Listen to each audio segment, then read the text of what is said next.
สบายดีทุกคนจะมาเราประสบการณ์ครั้งหนึ่งในชีวิตเคยพบเคยพ่อเหตุการณ์แผ่นดินไหว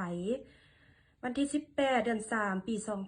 2020มีเหตุการณ์แผ่นดินไหวอยู่รัฐยูทาห์ประมาณ5.7เป็นช่วงเศร้านอนบ่ทันตื่น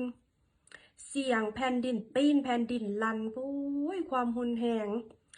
ต่ำหัวดังตึบมืดตึบสะดุ้งตื่นเหลือห้องเหลือให้หาลูกหาผัวกอดกันในห้อง ลูกก็ให้บ่ฮู้ว่าเกิดอย่างขึ้นถามพ่อว่าแผ่นดินไหวพากันให้บ่ฮู้อันสิเฮ็ดพากันออกไปอยู่นอกเฮือนเพื่อความปลอดภัยใครแต่อยู่นี่เฮือนก็บ่เป็นหยังเฮือนเก่าแต่เฮือนก็แข็งแรงอยู่อเมริกานะ